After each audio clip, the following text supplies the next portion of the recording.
PAN dikabarkan bakal merapat dukung Ganjar Pranowo jadi Capres 2024. Ketua DPP PDIP, Jarod Saiful Hidayat enggan membocorkan partai politik mana yang akan bergabung untuk mengusung bakal calon presiden atau Capres Ganjar Pranowo. Seperti diketahui, belum lama ini Partai Persatuan Pembangunan (P3) berkoalisi untuk mengusung bakal calon presiden 2024 yang juga Gubernur Jawa Tengah Ganjar Pranowo. Jarod enggan membeberkan parpol mana saja yang akan berkoalisi dengan PDIP setelah proses pendaftaran calon legislatif selesai. Dia hanya meminta semua pihak menunggu kepastian kabar ini. Ditunggu saja ya, ujar Jarod pada awak media. Lalu, ketika ditanyakan apakah Partai Amanat Nasional (PAN) akan bergabung mengusung Ganjar Pranowo pada pemilihan presiden 2024, Jarod tak banyak bicara, meski ia juga tak membenarkan kabar tersebut. Jarod hanya kembali meminta semua pihak untuk menunggu. Tunggu saja dulu, kata Jarod lagi. Namun, Jarod sebenarnya dan sebelumnya telah merujuk pada kriteria partai yang bisa bekerja sama dengan PDIP pada pemilu 2024. Pertama, Jarod mengatakan partai politik harus memiliki kesamaan ideologi, yaitu Pancasila. Kedua, lanjut dia, partai harus berorientasi pada pembangunan berkelanjutan, terutama pada program-program yang telah dilakukan oleh Presiden Jokowi.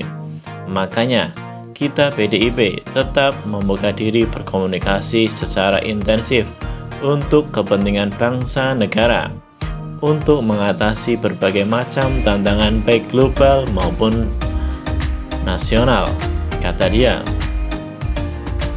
Jadi orientasinya itu untuk kebangsaan kita, untuk kebutuhan dan untuk keutuhan, untuk menjamin bahwa apa yang sudah diletakkan oleh Pak Jokowi itu bisa diteruskan, sambil menyempurnakan beberapa program yang belum selesai atau belum tuntas, jelas Jarod.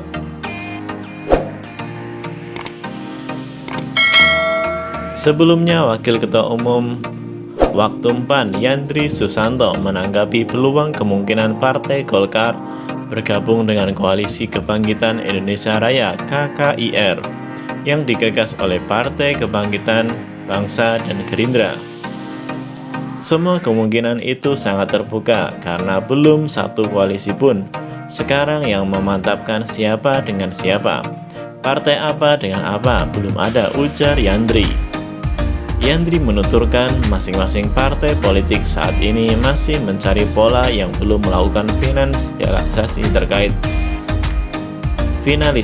terkait koalisi dan calon presiden atau calon wakil presiden yang akan diusung pada pemilihan umum 2024. Mulai Partai Golkar, Gerindra, Nasdem, Demokrat, PAN, mau yang lain, semuanya masih mencari pola sekarang.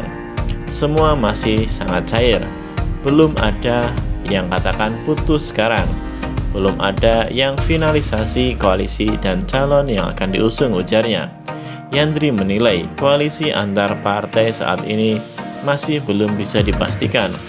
Oleh karenanya, kata dia, silaturahim atau pertemuan antar pimpinan partai politik merupakan hal yang penting. Sekarang masih sangat cair dan itu bagus. Misalnya, nanti ada perbedaan pilihan, perbedaan calon karena sudah sering bersilaturahim. Ketegangan di tahun 2024 bisa lebih dinetralisasi, tidak seperti tahun 2019. Makanya silaturahim itu penting, tutur dia. Yandri juga mengatakan dirinya menghormati pertemuan Ketua Umum Partai Golkar Airlangga Hartarto dengan Ketua Umum PKB Muhaimin Iskandar atau Caimin di Resto Pelataran Senayan, Jakarta pada 3 Mei 2023. Semuanya kita hormati dan bagus dinamika sekarang. Silaturahim ini kan sekarang, saling mengunjungi, saling tukar pikiran, kemudian sepertinya ingin membangun koalisi, tapi belum ada kata akhir, ujarnya. Wakil Ketua Umum PAN, Viva Yoga Mauladi, tak sepakat dengan pernyataan Demokrat dan PKS bahwa Presiden Jokowi atau Jokowi harus netral dan tak terlibat dalam pemilu 2024. Menurutnya, Jokowi justru tidak boleh netral. Presiden Jokowi tidak boleh netral di pemilu 2024, harus juga aktif memonitor agar pelaksanaan pemilu dapat berjalan luber, jurdil, berkualitas, dan berintegritas, aman dan damai, kata dia dalam wawancara dengan wartawan. PAN menilai campur tangan Jokowi sejauh ini masih wajar. Sikap dan tindakan Presiden Jokowi soal pemilu 2024 menurut PAN masih dalam koridor yuridis dan etis, kata dia. Menurutnya, tidak ada pelanggaran hukum dan undang-undang jika Presiden sering bertemu, berdiskusi, bertukar pikiran dengan pimpinan partai koalisi pemerintah. Bahkan hal tersebut harus dilakukan agar jalannya pemerintahan bisa baik, kuat untuk mewujudkan clean government dan good governance, kata Viva. Dia juga mengingatkan bahwa jabatan politik dan jabatan publik, jika bicara soal politik atau ikut ke dalam proses politik, adalah suatu yang tidak bisa dihindari sebagai keniscayaan atau taken for granted, pungkasnya.